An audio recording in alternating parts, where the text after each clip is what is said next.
Afternoon everybody, Tim Football Vagabond. Hope you're all well. Hope you're all keeping dry. It's not dry here in South Perth, Western Australia.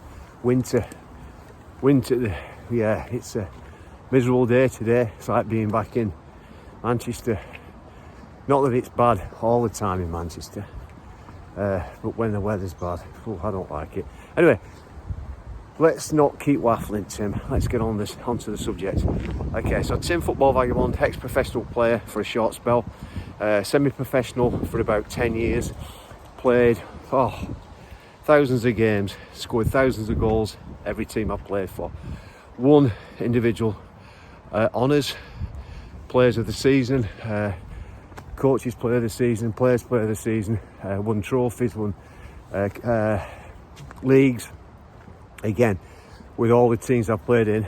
Didn't do much here in WA though, because some of the teams I played for weren't the best. But that's another story. You can't win them all. Just looking left and right now as I cross the road. Yeah, so it might be a short one today because storms are coming, and I'm not going to try and do a video. It's hard enough doing these vlogs without the rain interfering, so we'll see what we can do. Anyway, today's vlog is about the start. It's coming up soon. Teams are back now, pre-season, and let's talk about Man United and Leeds United. So Leeds have come up, and I don't think they'll be a strong team. In fact, I'm certain. I'll put money on Leeds will have a struggle. They haven't got the depth of squad, and the players are not quite there yet. Unless there's been a few youngsters that have come through and they've managed to integrate those into the team. I didn't watch them much last year, so they obviously did very well. Any team that gets promoted is obviously a good team. So I can't see them doing a great deal of good in the Premier League. Anyway, time will tell. So United, what about United? Well, again, United look as though they're flattering to deceive.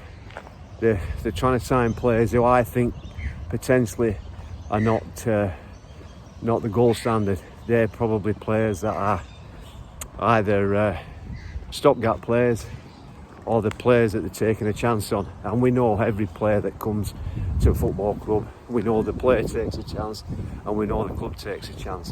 So definitely there's no guarantees in that regard. But when you bring players in, you've got to integrate them. You've got to get them into the team. You've got to hope that they're a good fit for the team. And if they're a good fit for the team, then you've got a chance. But then you've got to get the players to play with one another. So the different combinations.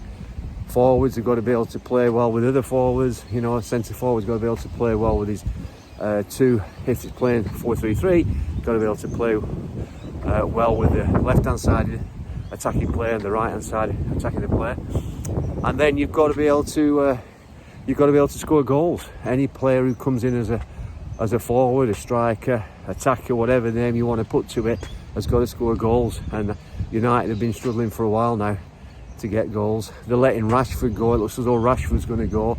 And again, he's a typical player actually of Man United for probably the last 10 years. But any stalwart United fans can always attest to it better than I can, because I think really he's only had one good season, to be honest, goal scoring wise, in the last, I don't know, maybe the last 6 or 7 seasons. He's only really shown the ability to score goals. The rest of the time looks like he's a bit of a, to want the word, a bit of a spoiled brat. That might not be fair, might not be a fair assessment, but I couldn't think of a word off the top of my head. But, you know, he's not the goal-scoring machine that a Haaland is, and you need a Haaland. Every team needs a Haaland. And just like you need a Haaland, you need to have the players behind or to the side of a Haaland to create the chances. And again, for me, United haven't had that. So here's my prediction. I'll give him 12 games, and then he'll be gone.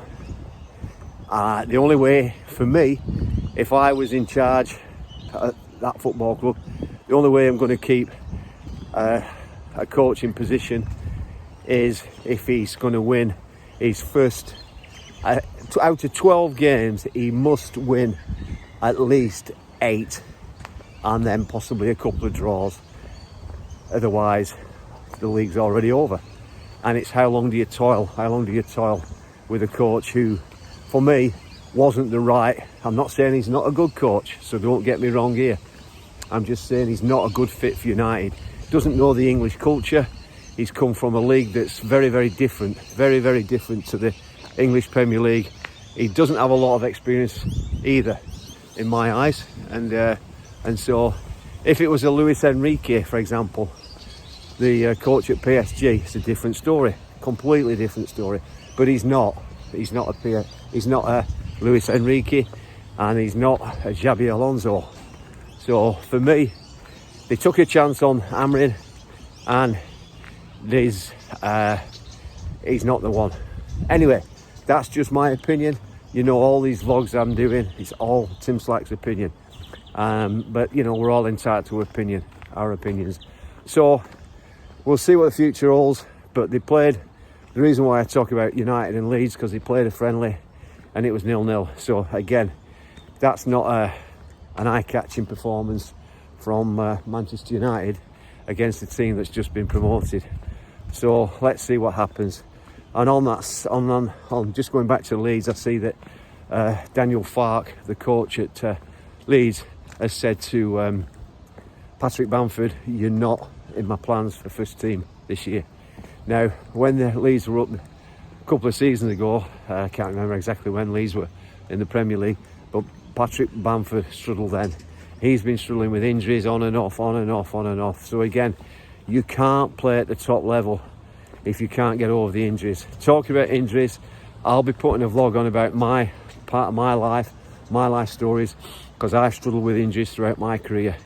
But the level I've operated in, or the level I got to, wasn't the level that we're looking at here. The intensity was, whether you're playing a game in the Oldham Sunday League, or in Sunday football, or a social league, you still have intensity, because the intensity is at that level that you're operating in. But the intensity of the English Premier League, the volume of games, that is another level. That is a super high level, and so your fitness has to be totally top tier. Yeah, as I said before, it has to be gold standard. Otherwise, you're going to struggle.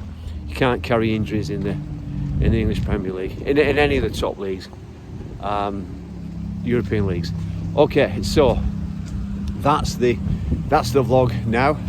That's the vlog for today. I'll just quickly show you my next car. It's just over there. I don't know if you can see it. That little red Ferrari. How's that grab you? Yeah, not a bad little smoker. Would I buy one of them, or would I buy some property? I think I'll buy some property. Anyway, okay, look after yourselves. God willing, see you next time. Love to you all. Tim over and out. Bye for now. Bye bye. See ya. Bye bye. Thanks for watching. Leave a comment. Cheers.